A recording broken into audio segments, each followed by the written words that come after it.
모르드게는 자신들의 생명을 지킬 수 있도록 함께 모여서 대적을 공격할 수 있도록 했습니다. 그날이 아달월 12월 13일이었습니다. 새로운 조서가 내려졌습니다. 그래서 기존의 조서는 힘을 잃었음에도 불구하고 유다인을 공격하는 대적들이 있었고요. 그들과의 싸움이 벌어졌습니다. 11절을 보겠습니다. 그날에 도성 수산에서 도륙한 자의 수요를 왕께 아뢰니, 그날은 12월 13일이죠. 유다인을 진멸하는 날인 동시에 유다인은 자신들의 생명을 지키기 위해서 공격할 수 있는 이날이었습니다. 도성 수산에서 죽은 사람의 수가 그날에 왕에게 보고가 되었습니다. 왜냐하면 국가의 중요한 일은 역대일기에 기록되어졌기 때문에 유대인에 의해서 죽음을 당한 숫자가 왕께 보고가 되었을 것입니다. 자, 12절을 보면요. 이제 이 보고를 받은 내용을 왕이 얘기하는데, 왕은 에스더에게 수산에서 500명이 죽었고요. 하만의 아들들도 다 죽었다라고 얘기합니다. 그러면서 다른 지방에서는 더 많은 대적들이 죽었음을 언급하고 있는데요. 그러면서 왕은 또 다른 소청이 있으면 그것도 들어줄 수 있겠다라고 에스더에게 은총을 베풀고 있습니다. 자, 이때 에스더가요 13절에 이렇게 말합니다. 에스더가 이르되 왕이 만일 좋게 여기시면 수산에 사는 유다인들이 내일도 오늘 조서대로 행하게 하시고 하만의 10 아들의 시체를 나무에 매달게 하소서 하니라고 얘기하고 있습니다. 에스더가 두 가지 요청을 합니다. 첫 번째는요, 수산에 거하는 유다인들이요, 내일도요, 오늘처럼 대적을 진멸할 수 있게 해달라고 합니다. 그러니까 오늘 500명이 죽였는데 내일 더 죽여야 될 사람이 있다라는 것입니다. 그런데 그렇게 할 수 없었던 이유가 뭐냐면 이 모르드게의 조서는요, 하루 동안만 유효했기 때문입니다. 그런데 유다인을 공격했던 많은 대적들이 있었는데 그 하루 동안에요, 모두 진멸할 수가 없었습니다. 자, 그렇게 되면 어떤 일이 일어나겠습니까? 후에요, 남은 대적들이 다시 세력을 규합할 것입니다. 그리고 그들이 일어나서 다시 유다인들을 공격할 것입니다. 이것이 역사 속에서 계속적으로 반복되어졌던 거죠. 그래서 에스더가 내일도 오늘처럼 그들을 대적할 수 있게 해달라고, 싸울 수 있게 해달라고 했던 것은요, 자신의 개인적인 원한을 갚으려는 의도에서 요청한 것이 아니라요, 대적들을 완전히 진멸하기 위한 요청이었던 것입니다. 또 하나의 소청이 나오죠. 하만의 10 아들을, 그들의 시체를요, 나무에 달게 해달라는 요청이었습니다.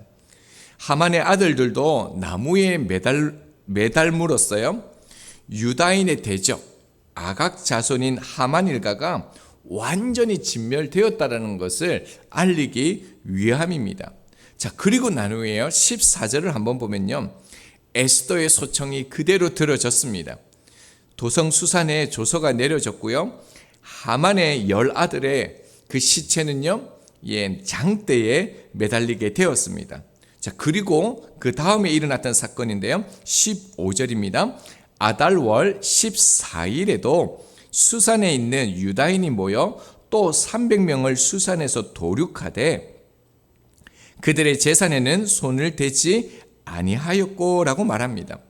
여기서 300명은요, 새롭게 자신들을 공격했던 새로운 대적들을 말하는 것이 아닙니다.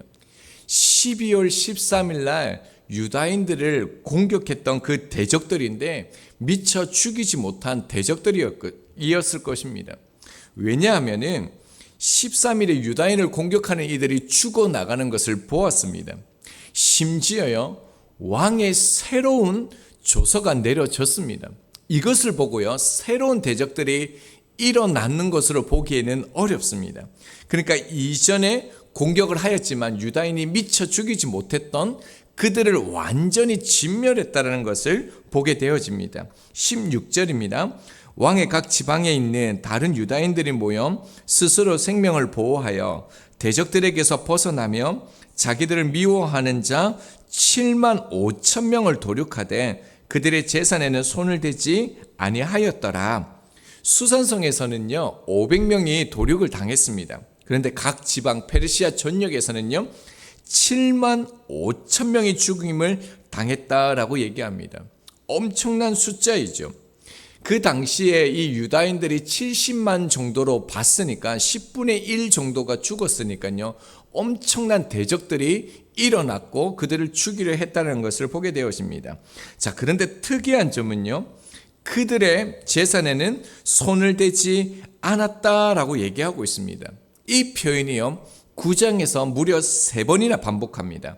10절, 15절, 16절입니다. 전쟁 후에는요, 전리품을 가지는 것이 승자의 당연한 권리였습니다.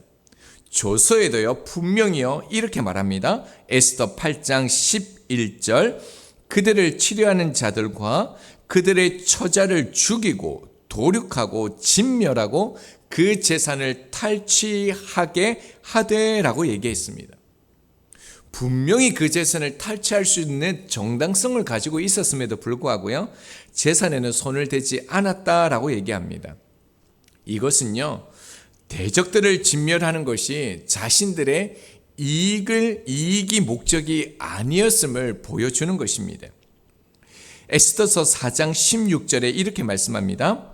수산에 있는 유다인을 다 모으고 나를 위하여 금식하되 밤낮 3일을 먹지도 말고 마시지도 마소서라고 말했습니다. 유다인들은요, 죽음의 두려움 속에서 함께 모여서 무엇을 했습니까? 금식했습니다. 밤낮 3일 동안 금식하면서 그들은 기도했습니다.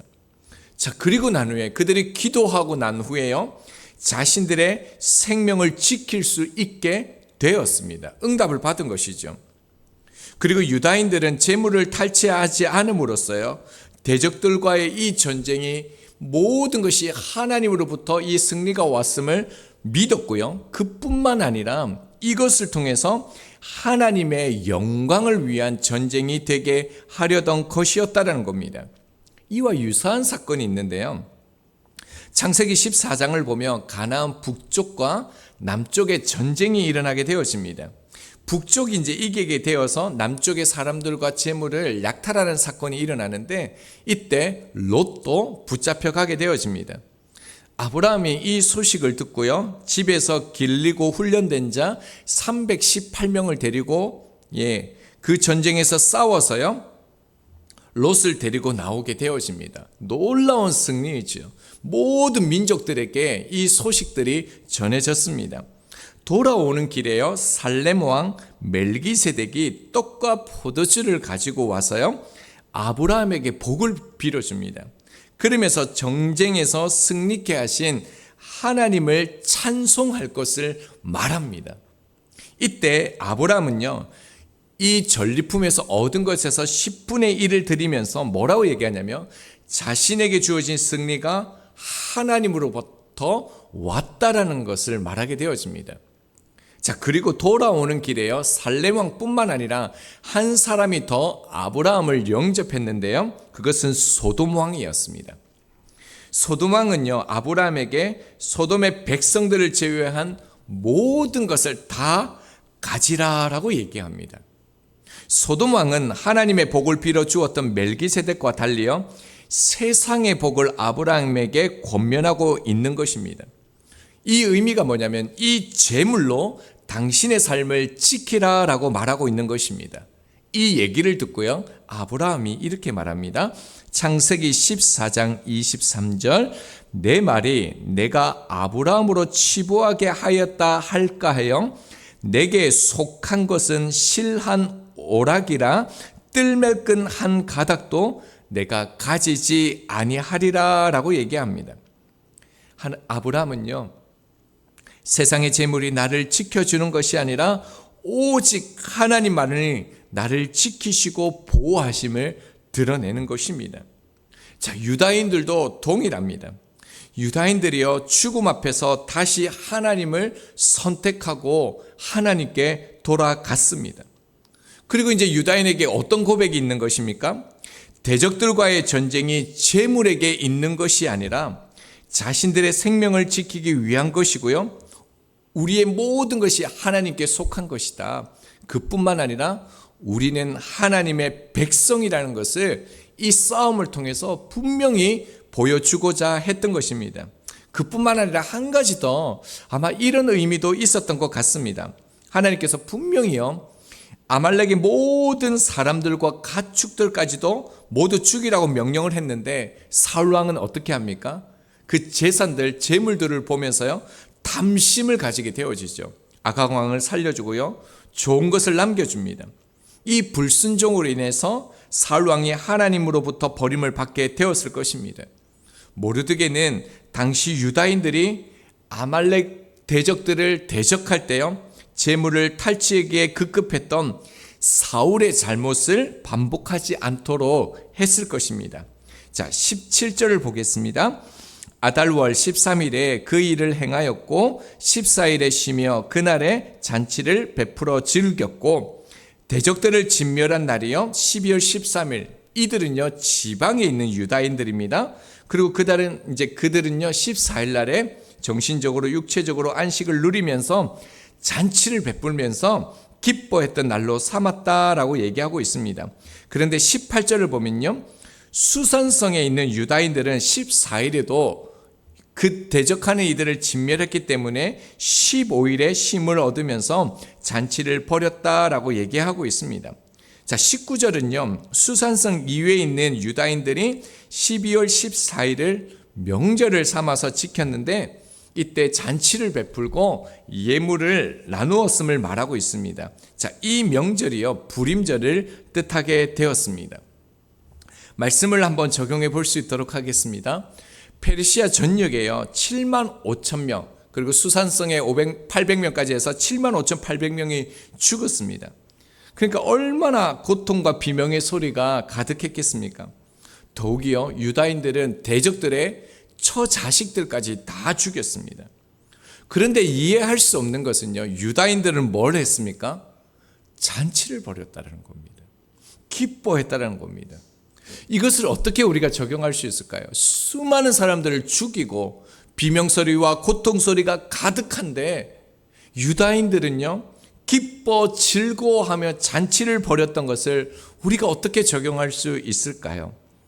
이 사건은요, 하나님의 말씀을 이루려 함이 목적입니다. 이 싸움은요, 하만과 모르드게의 싸움이 아닙니다. 이스라엘과 아말렉 족속의 싸움입니다.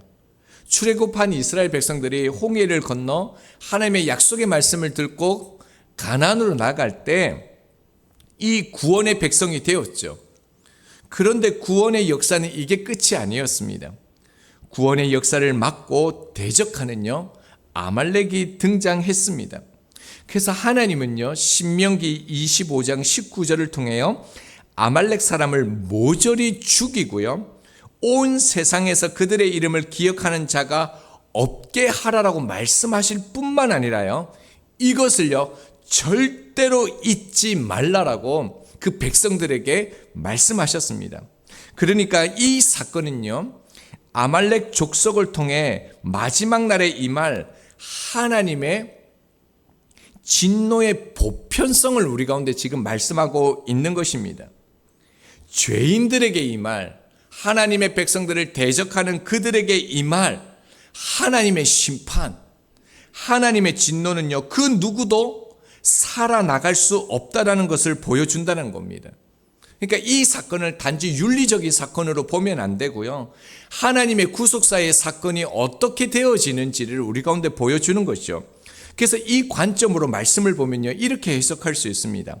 에스더가 하만의 10아들의 시체를 나무에 매달게 하소서 하니라는 이 말은요, 당시 율법의 나무에 달린 자마다 저주를 받을 것이다 라고 말씀했습니다. 자, 모르드게와 에스더가 이 사실을 몰랐겠습니까? 다 알고 있었을 것입니다. 하만의 아들을 나무에 달게 하는 것은요, 상대방의 전의를 상실하게 하는 의미가 아닙니다.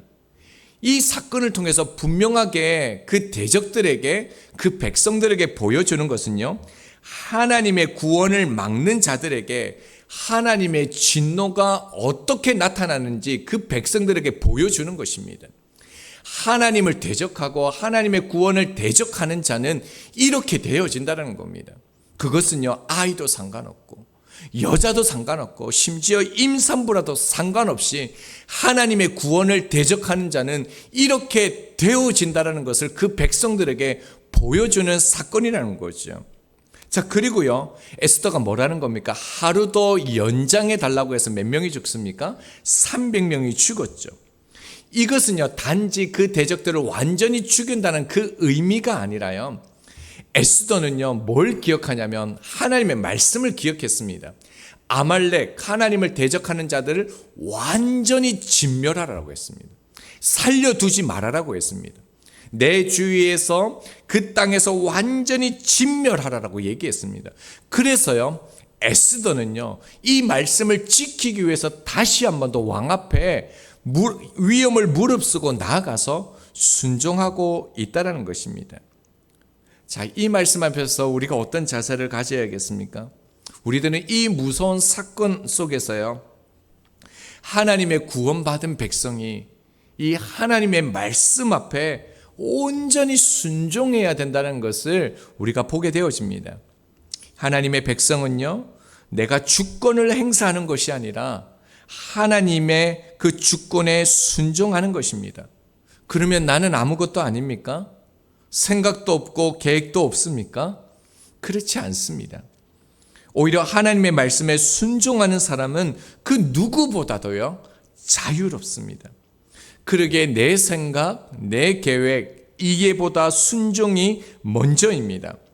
우리는요, 모든 것을 다 할 수 없습니다. 우리는 모든 것을 다 알 수도 없는 한계를 가진 존재입니다. 믿음의 사람들은 순종한 후에 하나님의 뜻을 이해합니다. 순종하면요, 하나님의 뜻이 더 분명히 보여지기 때문입니다. 저희에게도 이 하나님의 말씀이 섭리가 온전히 우리의 삶에 이루어지기 위해서 능동적 순종이 필요합니다. 에스더는요, 부모도 다 잃었습니다. 고아죠. 나라도 잃었습니다. 그런데 왕후가 되는 놀라운 사건을 입었습니다. 그런데 또 죽을 위기가 찾아왔습니다. 금식하고 하나님 앞에 살려달라고 나아갑니다. 그때 하나님께서 다시 길을 열어주시고 살려주셨습니다. 위대한 하나님의 섭리를 보여주셨습니다. 자요, 에스더는요, 지금 여기까지 하나님께서 인도하심을 깨닫게 된 에스더는요, 앞으로 하나님이 인도하실 것을 의심했겠습니까? 그렇지 않습니다. 이제 에스더는요, 능동적인 순종을 가지고 하나님 앞에 적극적으로 나아갔던 것입니다. 그래서 왕 앞에 나갔던 것이고, 대적들을 멸하라고 한 말씀에 온전히 순종할 수 있었습니다. 말씀의 역사는요, 모두 예외 없이 순종을 통해서 만들어졌습니다. 저희들 또한 말씀을 펼쳐놓고 그 말씀을 읽고 묵상하고 하나님의 뜻을 깨닫고요, 그 뜻대로 능동적으로 순종하는 행동을 해야 합니다. 그때 하나님이 행하실 것입니다. 이 은혜를 경험하는 저희들이 되기를 소망합니다.